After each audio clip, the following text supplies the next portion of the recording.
आजकल लोग इस भागदौड़ भरी जिंदगी में अपने आप को तनावपूर्ण महसूस करते हैं। ऐसे में भक्ति के मार्ग पर चलकर इस तनाव को खत्म करने का प्रयास करते हैं। चैत्र नवरात्रि के इस आखिरी दिन हम आपको एक ऐसी देवी के दर्शन कराने जा रहे हैं जहां आपको आध्यात्मिक ज्ञान के साथ मन की शांति भी मिलेगी।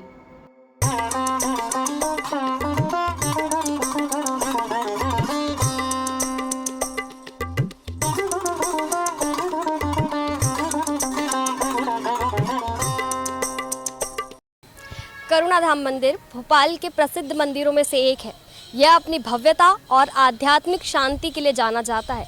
यह मंदिर श्रीयंत्र की तर्ज पर यानी कि षटकोण आकार में बना हुआ है, जहां महालक्ष्मी साक्षात विराजमान है। भोपाल के नेहरू नगर में ऐसा दिव्य और अलौकिक मंदिर है जिसकी अपने आप में ही अलग महत्वता है, क्योंकि इस मंदिर में भक्तों को सुख और समृद्धि के साथ शांति भी मिलती है। इसी कारण यहाँ करुणाधाम मंदिर में दूर दराज से भक्तों का तांता लगा रहता है। माँ लक्ष्मी का स्वरूप इतना मनमोहक है कि जो भी इस मंदिर में आकर माँ को निहारता है उसका मन प्रफुल्लित हो जाता है। तो हम मंदिर के अंदर आ चुके हैं और आपको कराते हैं महालक्ष्मी माता के दिव्य दर्शन। देखिए, माता लक्ष्मी अपने दरबार में विराजमान है। माता जी की जो प्रतिमा है वो बेहद ही आकर्षक है और सोने जैसे आभूषण, स्वर्ण मुकुट और सुंदर वस्त्र धारण कर माता के मुख पर एक करुणा झलक रही है और सैकड़ों भक्त माता के दर्शन प्राप्त करने इस मंदिर में आए हुए हैं। नीचे की तरफ देखें तो झूले में माता के चरण जो यहाँ पे विराजमान हैं, लोग इनकी पूजा कर रहे हैं। साथ ही विष्णु जी और माता लक्ष्मी जी यहाँ पर विराजमान हैं, जिनका यहाँ पर पूजा अर्चना की जा रही है पंडित जी के द्वारा। और भारी संख्या में यहाँ पर भक्त माता के दर्शन प्राप्त करने और धन और वैभव की प्राप्ति के लिए यहाँ पर आए हुए हैं। तो हम आपको कराते हैं दर्शन माता रानी के।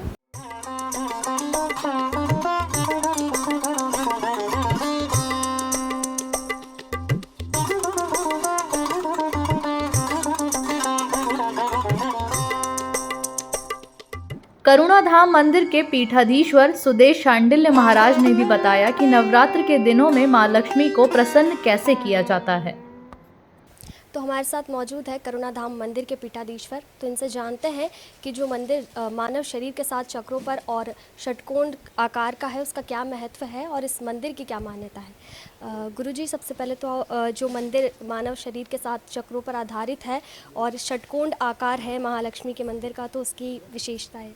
वो श्रीयंत्र के आकार पे है बेटा, और श्रीयंत्र पे माता महालक्ष्मी का ही स्थान होता है।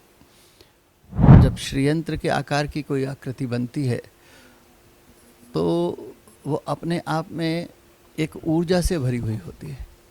मंदिर में आने वाले किसी भी व्यक्ति से जब हम प्रश्न पूछते हैं कि आपको मंदिर गए तो कैसा लगा, तो करीब करीब सबका एक जैसा ही जवाब होता है कि बहुत शांति मिली। और मेरा कहना ये होता है कि शांति बाहर से नहीं डाली जा सकती। शांति आपको मिली ज़रूर, मंदिर में आने पर मिली, लेकिन वो आपके भीतर ही थी। वो वातावरण मिला जिससे आपके अंदर की शांति जो है वो प्रकट हुई है। और जैसे मंदिर में जो श्रद्धालु आते हैं वो किस प्रकार महालक्ष्मी की उपासना कर उनकी कृपा प्राप्त कर सकते हैं।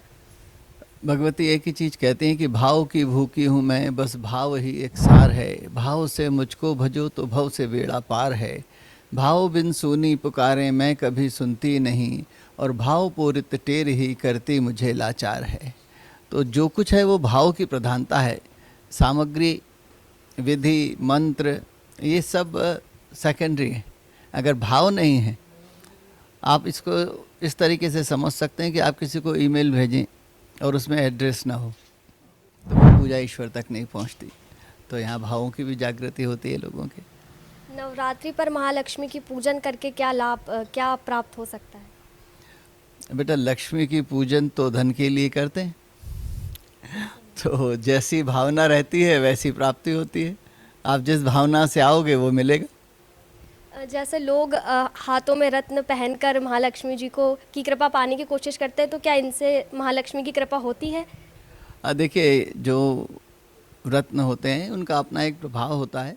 हम उसको ये नहीं कह सकते कि उनका कोई प्रभाव नहीं होता, लेकिन ईश्वर की कृपा सदचरित्र से ही मिलती है और किसी कारण से नहीं मिलती।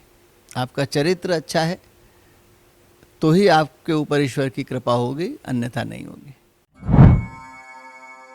मंदिर में आने वाले भक्तों का कहना है कि मंदिर में आने से उन्हें मां का आशीर्वाद तो मिलता ही है और साथ ही आनंद की अनुभूति एवं मानसिक संतुष्टि भी मिलती है। तो हमारे साथ यहाँ पर महालक्ष्मी के कुछ भक्त मौजूद हैं, तो उनसे जानते हैं कि महालक्ष्मी पर उनकी कृपा कैसी है और नवरात्रि पर उन्होंने लक्ष्मी माता की पूजन अर्चना किस प्रकार की है। तो आपने नवरात्रि पर महालक्ष्मी की पूजा अर्चना की अभी, तो आप क्या पूजा अर्चना की और आपको कैसा अनुभव है इस मंदिर में आकर? यहाँ पे पूजा अर्चना रोज़ होती है, पूरे 365 दिन होती है, लेकिन नवरात्रि पर्व में जो माता महालक्ष्मी के खुशी का पर्व है, तो इस समय पूजा करने का एक अलग आनंद आता है, एक शांति का अनुभव होता है और ऐसा लगता है कि अपन सब समस्याओं से दूर हो गए। इसलिए हम लोग जब भी मौका मिलता है तब जरूर आके करते हैं। इस मंदिर से हमें जुड़े हुए सन 72 से हम 1250 में पहले मंदिर था, तत्पश्चात यहाँ 2006 में हुआ, उसके बाद कंटिन्यूस हम जुड़े हुए हैं सन 1972 से आज तक।